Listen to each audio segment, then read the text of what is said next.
Welcome to video number 3 in this series of how to build a static blog using Mavo. In this third video, we're going to appify the blog. So that just means that we're going to use Mavo.io to turn your static website into a website that can be maintained, updated, creating new content. All that can be done on the front end inside the browser. I showed you how to do that or how it works basically in the video number 1. So if you're not familiar with what we're about to do, go back and watch videos number 1 and 2, and they show you about the structure of the blog and what we're doing and some of the goals of the project. So in this project or in this part, what we're going to do is we have some goals here. We have quite a few. First, we're going to set up a GitHub account if that's necessary. If you already have a GitHub account, then that's not going to be a big deal. You'll just need to log in. Then we're going to connect Mavo.io to the HTML. So you have to take the Mavo JavaScript and CSS files, and you need to make that connection by putting them in the head of the document, whatever page you want to make it live. And number 3, we have to connect Mavo with GitHub. The way that we do that is through declaring Mavo as an app, and then we have to declare what kind of storage options we want for the data that we're going to input into the website. Number 4, we need to add Mavo properties to the HTML so that we can make those excuse me, so we can make those tags or divs or whatever we're doing, we can make them editable through using the Mavo editing features. Number 5, we need to remove our static content so that we can repopulate it with dynamic content that we're either putting in or pulling in from Mavo. And then the last thing is we need to test the whole thing by creating multiple posts just to make sure. And all along the way I'll show you what it looks like on GitHub, so you'll see what the back end looks like and what the front end looks like. So let's go ahead and get started. Okay, this is where we left off from video number 2. You can see we have our 3 posts here that we created in the HTML. We are using another, I guess a tool or a website that I had created. It's called Meaningful Ipsum. So essentially it's first chapters from really famous stories. And you can use these instead of lorem ipsum, because lorem ipsum sometimes doesn't give you the right feel. Maybe you need some quotation marks or something like that, but lorem ipsum just doesn't give you everything that you need. And it also, obviously, these are paragraphs that are not uniform, so that's a really nice thing to be able to have whenever you're trying to create something a little bit more realistic in your design project. We're using Alice in Wonderland, so you can see this is the first chapter of Alice in Wonderland. If you want to stop this and read it, it's very interesting if you haven't ever read Alice in Wonderland before. I don't have a link to the full stories, but if you ask in the comments section, I'll provide a link and you can read all these stories actually online. So all of these stories have been put online through Mavo. So I enter the data on the front end, and then now that data is held in the back end on my GitHub page, and we'll see that in just a moment too, or my GitHub account.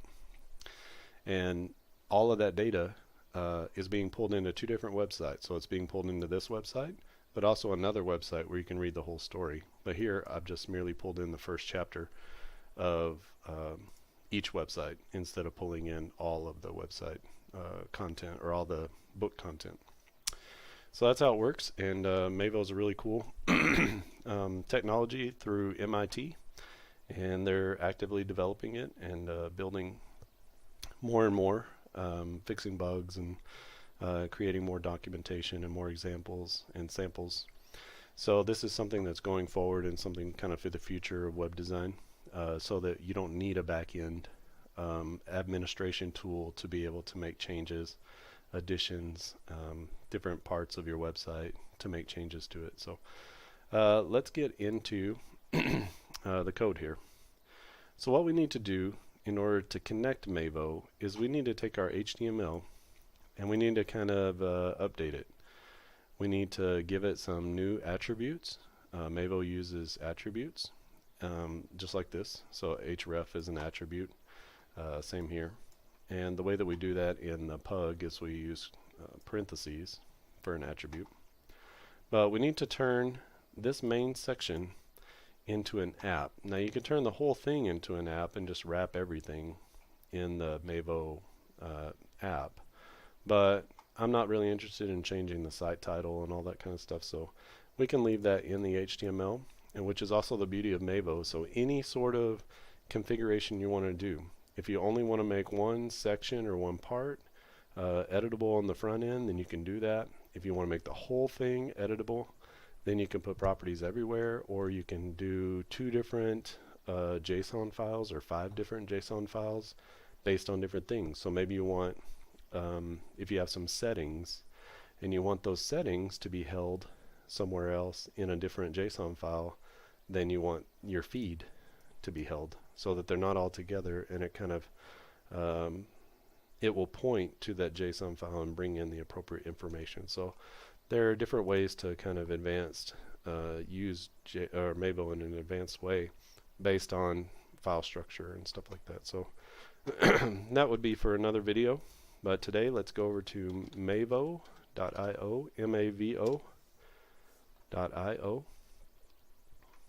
Which you can see, it's a way to turn a static HTML site into a reactive web application with 1 line of programming and no server backend. So this is really great.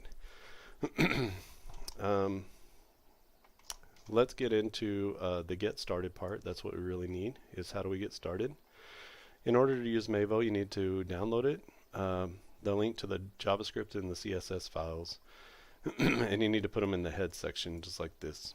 So if you click this link, it will take you to this page, which allows you to kind of decide what type of things to include in the Mavo JavaScript and CSS files. So first, do you need to read the JavaScript? I don't. If you do, that increases it. If not, you'll get a compressed or minified version. Do you need to support modern browsers only or older browsers? I'm just going to go with modern ones.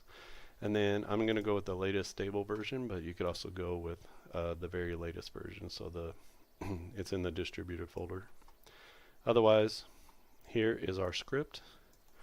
We're just going to copy that, Control C, and we're going to come back into Codepen, and I'm just going to put it here.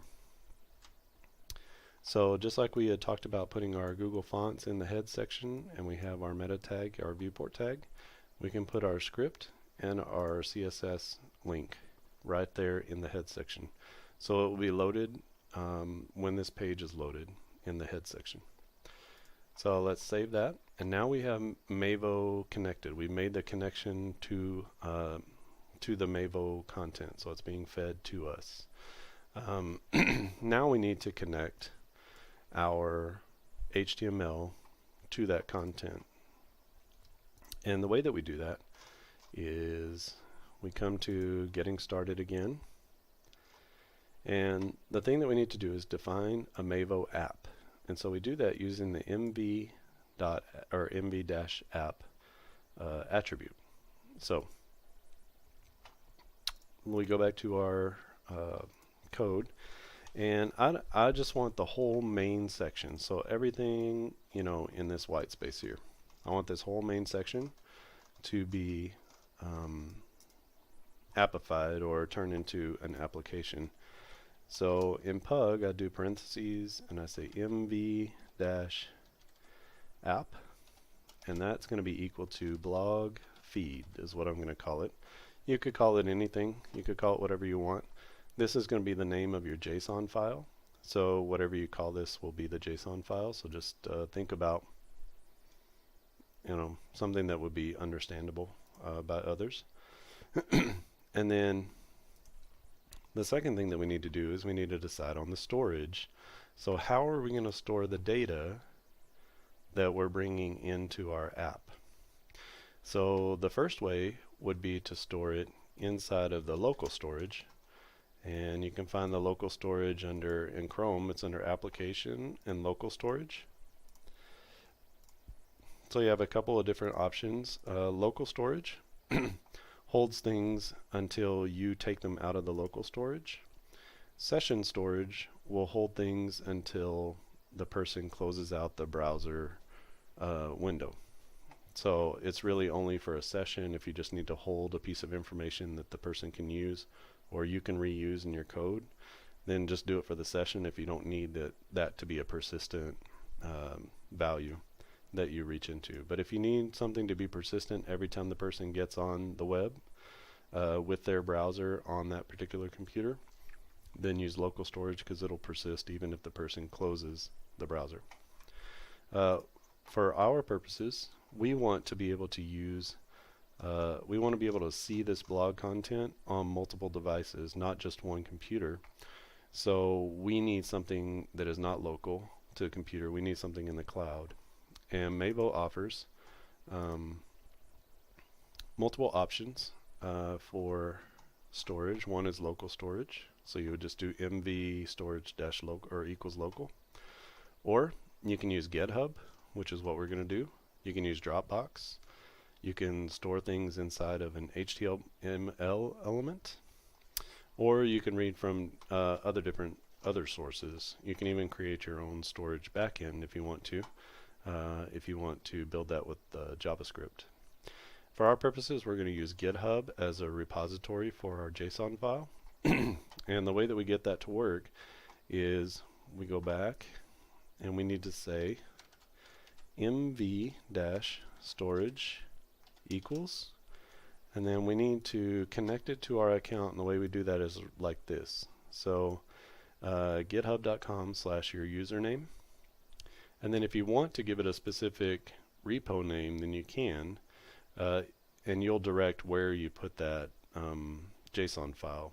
If you don't, if you only have your username, what happens is it'll create a repo named mv-data, and then inside that repo it'll put your JSON file. So I'll show you how that works in just a moment. That is not what we want. Let me copy this.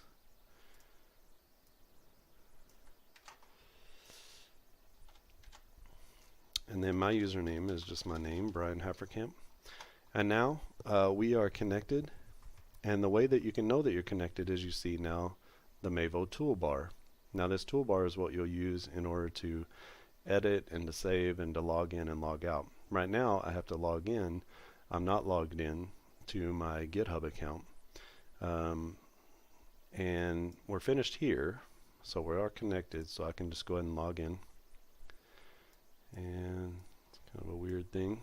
And they're saying, are you sure you want to log in on these things? And I don't want to do that here. I want to do it in a different view. So I just go to the debug mode.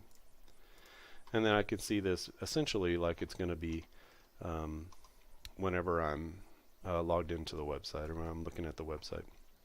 So I will log in. Are you sure you want to? Yes. And so now I'm logged into my GitHub as Brian Haferkamp, and I'm connected with GitHub using Mavo. And so now I get a couple of options, right? I get save and I get log out. So you can log out and then it'll kind of take you back to where you were. You can click save and it will save your changes. Right now we don't have anything to edit though.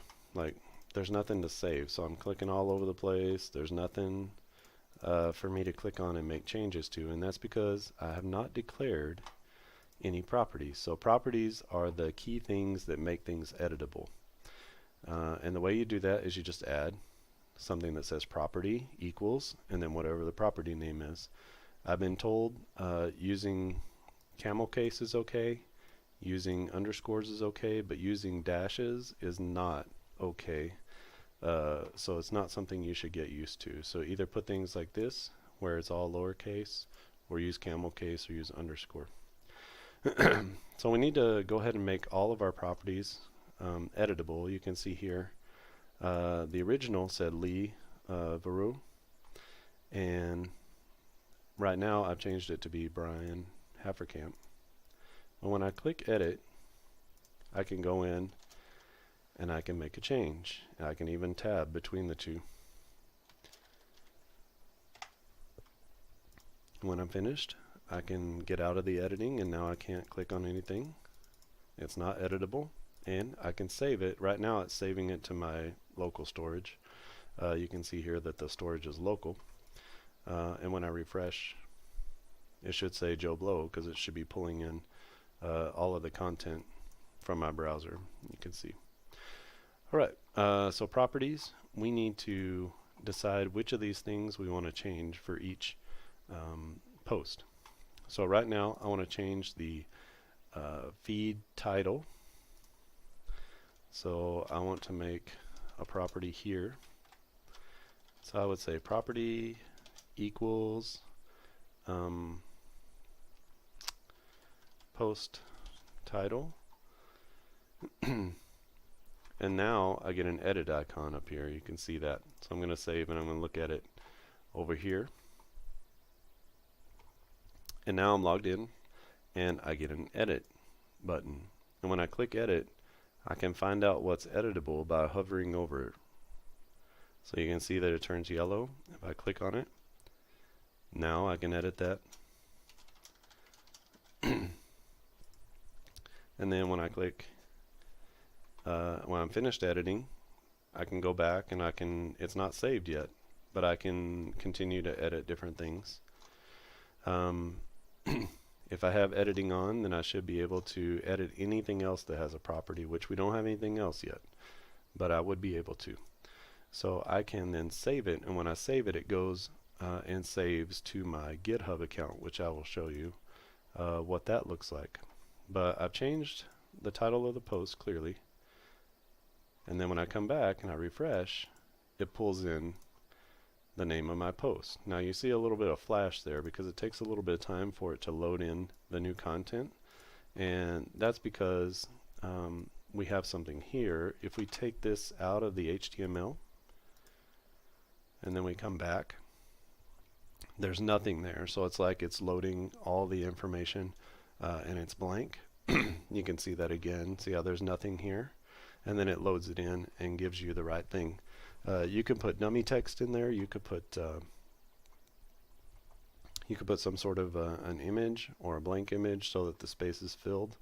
There's lots of different things you could do in order to keep that as a good user experience, so people aren't just saying, well, where's all the content? But there is a loading button, so that allows you, or a loading image, so it allows you to know that content is coming. It's just not there yet, right? So when we go to GitHub, let's look at the back end at github.com. I'm logged in right now, and you see I have an MV data repository. Now this is where all of my data is being stored in these JSON files for different purposes. So the Meaningful Ipsum is pulling all of these stories from their different places. So Alice in Wonderland, Christmas Carol, Frankenstein, etc. That's all being pulled in into this website through these JSON files. So the beauty of using GitHub is you can use a private repository so that if you don't want people to have your information or have access to it, like here, this information is all just public if you come on to my GitHub account. But if you wanted to put that behind a private repo, you could, and just kind of keep that information private. So in terms of being able to access it with Mavo, you have to have administrator privileges or privileges to be able to access these particular files, and if you don't, then what happens is it creates a pull request. So if someone comes to your website and they log in to Mavo and they make a change but they don't have permissions, then that gets sent to your repo as a pull request for that file, and then you can look at the changes and you can make the changes or not. For you, if you have permissions, or anyone who has permissions, it makes the changes immediately. So it does a pull and a merge, and everything goes straight to the file, and the file changes. So that is something to remember about Mavo. I haven't gotten into using it on a team or in a group aspect, but that is one of the things that's built into Mavo itself. All right, so we're able to change this. We need to change other parts of the content. I want to be able to write new posts, and I think I'm just going to leave the feed button as it is, but I do want to change. I do want to change the URL. If you have the feed button. If not, I wouldn't even worry about it. So let's go, and we need to do a new property for our feed text. Now, if we put the property here, then you'll see that we're going to be able to change this one paragraph, but we're not going to be able to change all the other paragraphs. And what I really want is to be able to, like when I put something here, it creates a whole post. So this is not what I want. What I want is for it to be on the container. So we do the property of post text. We do that on the container, and then now you see how the whole container is highlighted. So if I wanted to come in and make changes to the whole container, I could do that. So let's go ahead and save that, and we'll look at that here. And now we can make a change to the entire container.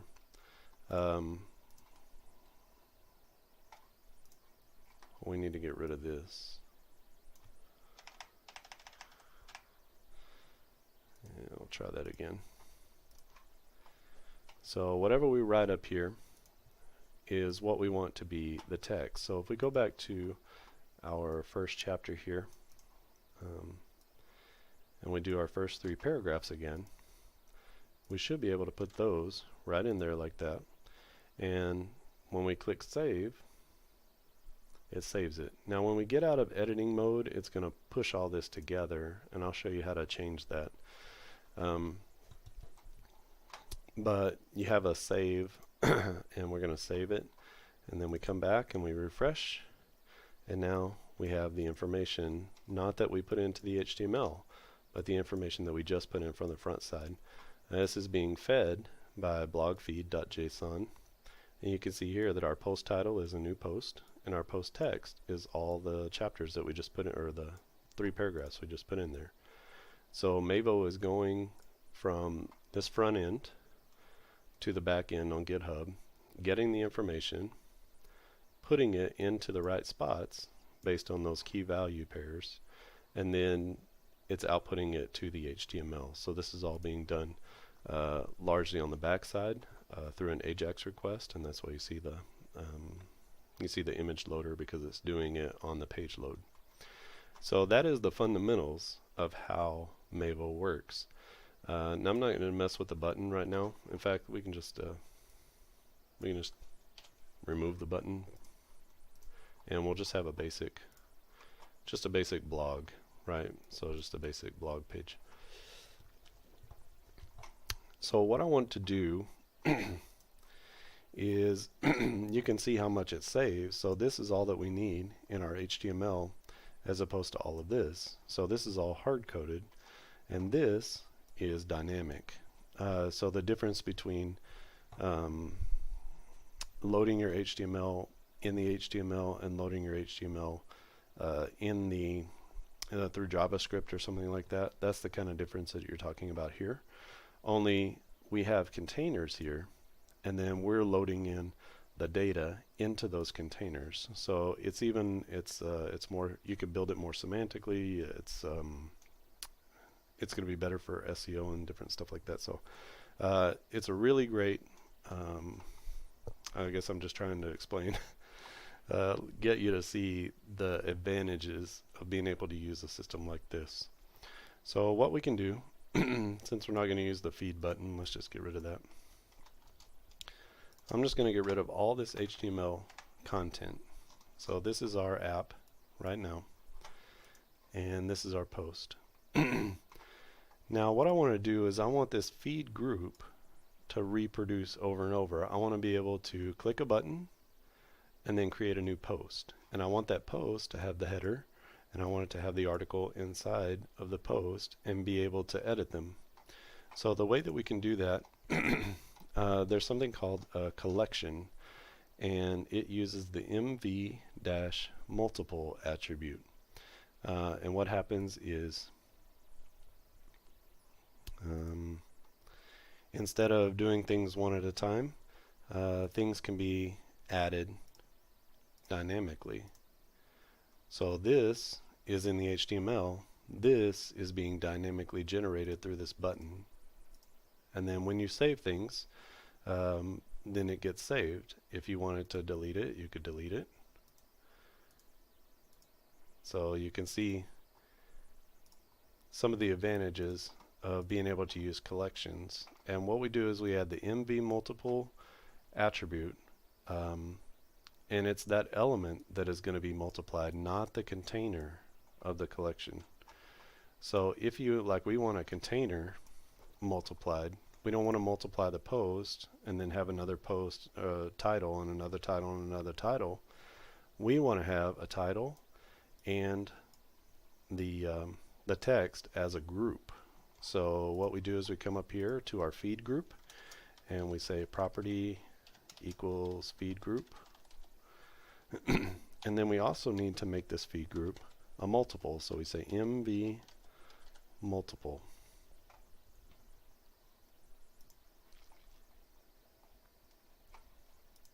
And now when we come over here, we're not going to have anything. So what we need to do is create a new post, and we need to say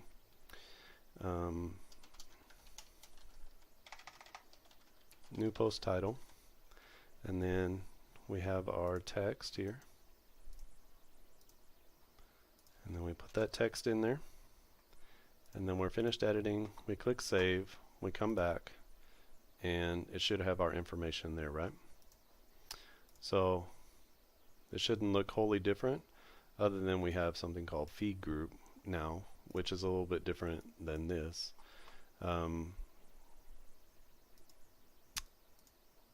If you start out with this sort of, if you start out with this, then you won't wind up with a separate post title sort of weirdness up here. You can go through here and you can edit it and get rid of these first two things, because the feed group is going to be the main group. Okay, so on the front end we can also add a new feed group. So you click on that, and now you have a new post title and a new post text. So, and we have our text, and we click save, and we're finished editing. And then when we go check this, there should be a second. Okay, so now we have a second feed group called post title 2. And then if you wanted to do more of a blog style structure where the first, the most recent post is at the top, all you have to do is click the plus button, and then you can do that, and it pushes everything down, and you can do the new post title at the top. So now you're happily creating a blog that's all on the front end and not on the back end. Our back end is one single file, and you can even see that it's going to pull post title 3 first, because it puts it, what is it? Not pushing it is at the end, whatever it is in JavaScript, to pull it to the front, right? You put it at the front of the array instead of at the back. So, and if you're not happy with the way that these things are posting, you can always move them. So it includes a little move button, and you can reorder your posts, so that if you did them somehow out of order, you could do a new post title here, and then number 2 and then number 3, and you could put them in the correct order, or any order that you want to. So that is creating all of the sections. Dynamically, you're creating a new post whenever you click add new post. The last thing I want to show you is a way to, so you can see here that these are 3 separate paragraphs, but when we put them in here, we don't have 3 separate paragraphs. Also, how do we deal with styling inside of all of our content areas? That's also been thought of in Mavo. And so what you want to do is come up to the Actually, I think it's probably in the getting started. And I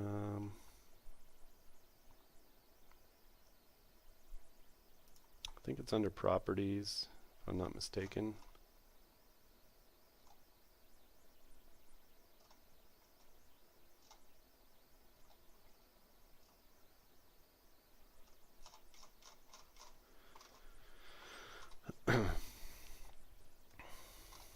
Sorry, I'm looking for something very specific here.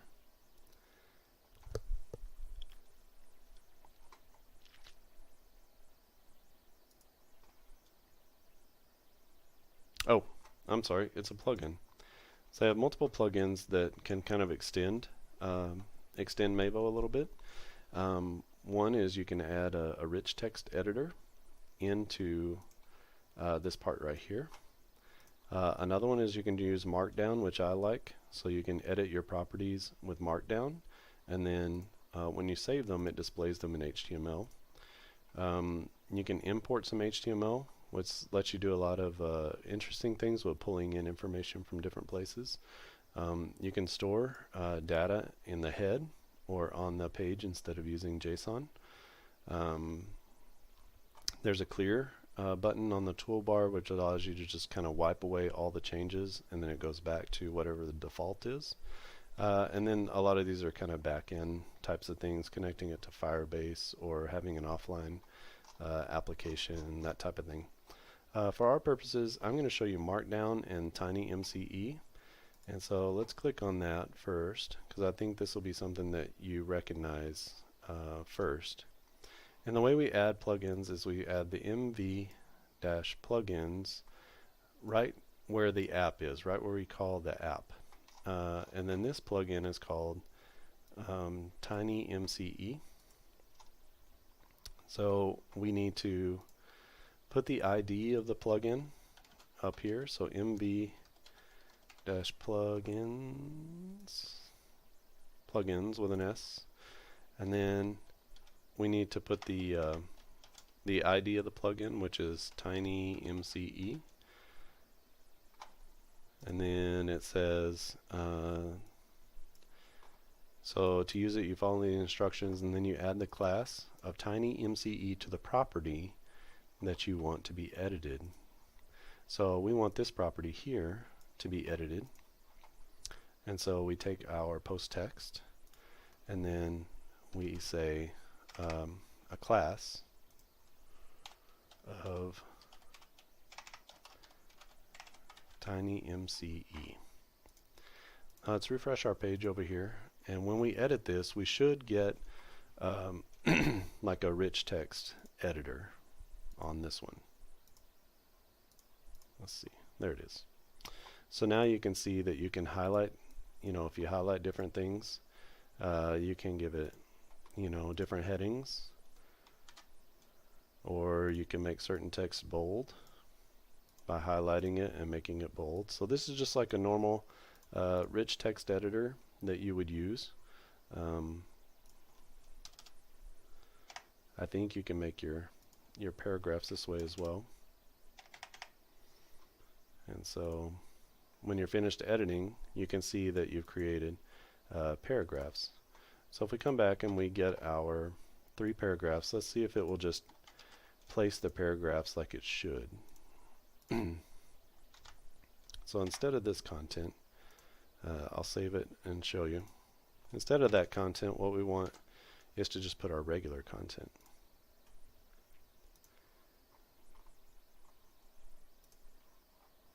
And then when we refresh, we should see all of our regular content.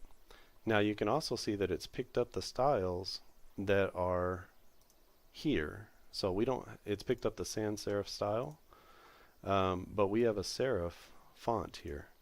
So it's overriding that maybe in an inline part or somewhere else where we can't get to it.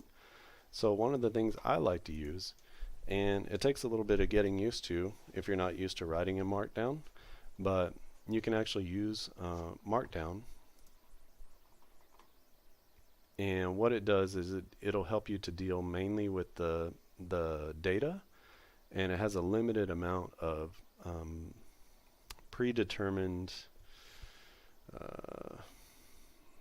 don't know what you call it, like design or HTML elements or whatever. It doesn't pull anything in. It pulls in mostly, it allows you to put mostly the data in there. So the way that we deal with Markdown is Markdown is the property, and what you want to do is come back, and instead of TinyMCE, we say Markdown, and then instead of a class of TinyMCE, we just have a class of Markdown. And let's go ahead and save that. We'll refresh, and then let's go ahead and clear this out, and we'll save it. And then now we're editing. There's nothing showing up. So when we go and grab our text,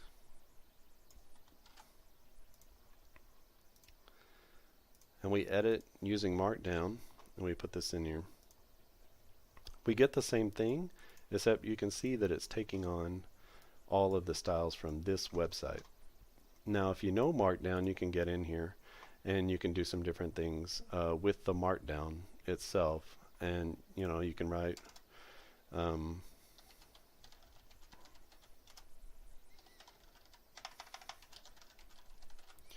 you can do that, and then when you come out, you've created a list item. So if you do know how to write in Markdown, you can actually write in Markdown. It's the same as WordPress.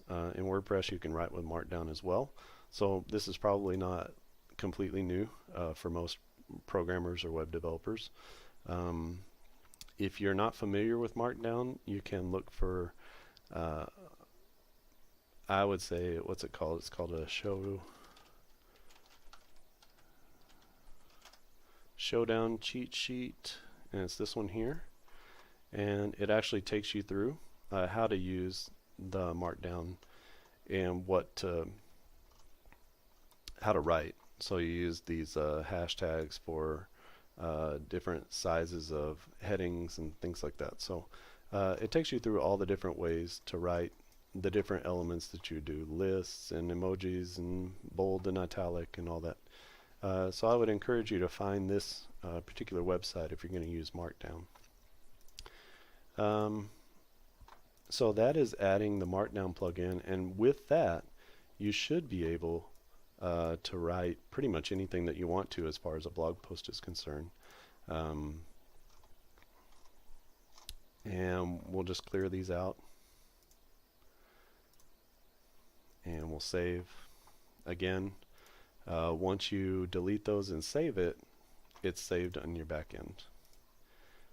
So you can see now there's only post title 3. Okay, so this is how you would create a blog using only the front end. If you wanted to add images and things like that, you could do that through Markdown, or if you want to use the TinyMCE editor, you can easily add images into the text that way. You could also use an image, and let's say the source is equal to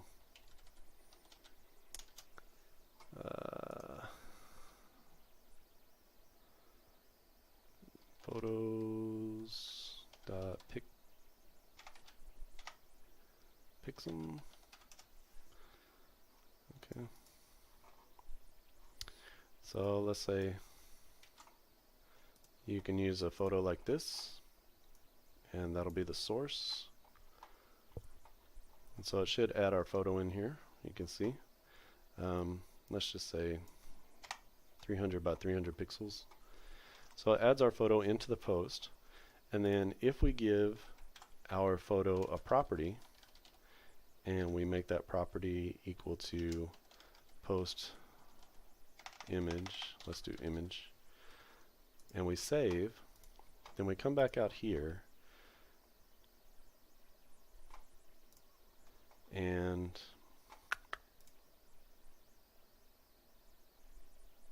did we do that correctly?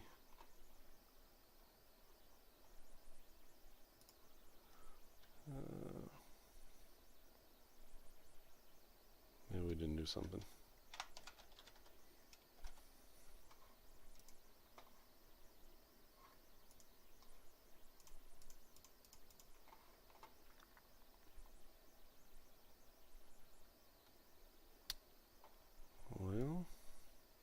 know that I've used this before.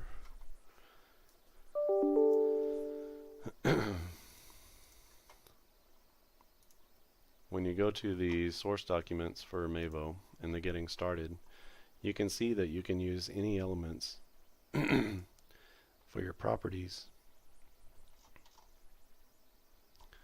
So the way you do it is you set the source and you set the property. Maybe it needs to be before.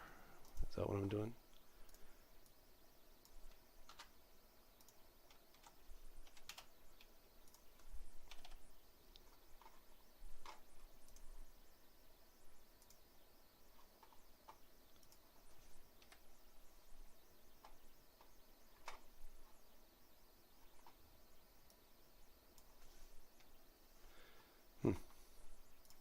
Well, I'm not sure why it's doing that, but you can use properties on different HTML elements, and whenever you do that, it makes them automatically editable in the way that they should be. So like if you want to change this image to something else, let's say the image that we just copied,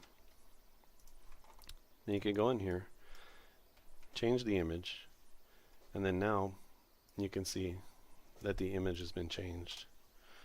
So you can see that this image has been changed, and it does the same thing for dates. So it allows you to choose a date.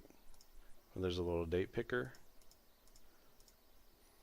and also you can see I'm not clicking or anything, I'm just showing, make it a little slider, progress bar type thing.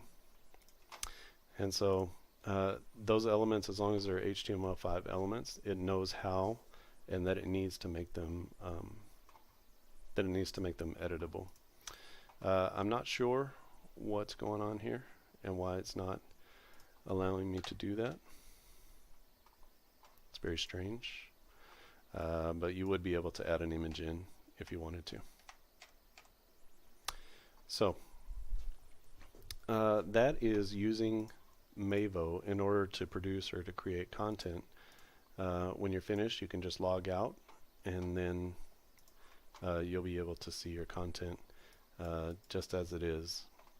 There are different ways to hide these bars and things like that for whenever a person is not logged in, or they're not a person who needs to see that particular information like that.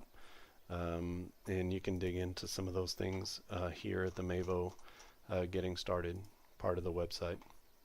There's lots of UI customizations that you can make, and there's some special expressions that you can use that are kind of like JavaScript functions, where you can pull in the date and the time and some different things like that. But that's a little bit advanced for right now, and this should be enough to be able to get you going on the blog feed. If you have any questions about any of this, please just leave them in the comments. I've worked with it a little bit. I've talked to the people who made it. I'm not proficient in every part of it, but I'm proficient enough to have created a blog out of it that I can keep on the front end. And this is something that you can add literally to anything. You can add it to a WordPress site, you can add it to a regular HTML site, and it works on mobile and it works on desktop. And from what I understand, it's very semantic, and obviously a large name company or a university is behind it, so it has some legs and some resources behind it. And also it's going to be accessible, and they're going to be caring about accessibility. So if that's something, semantics and accessibility, or something that you care about, I guarantee that that is something that they care about. So if you have any questions about how to do this or how to create the blog, at this point it would just be, you would just be creating posts, and post after post. In the next video we'll talk about how to use jQuery in order to truncate either the post or to truncate the list of posts, so that we can lazy load some of the posts, so that if you have 100 posts on here, they're all gonna load in. And if you have images and things like that, then that's going to be a little bit too much. So you want to load maybe the first 10 and then have some sort of button that says load more posts or load 10 more or load the rest or whatever. And then the person can make the choice to load the rest of the content in. I hope you enjoyed the video. Be watching for the next video. Actually, if you're in this series, you can just click on the next one. And if you're a little bit lost, go back to the first and the second videos and see kind of what we've been doing in order to get to this point. Thanks for watching, and I'll see you next time.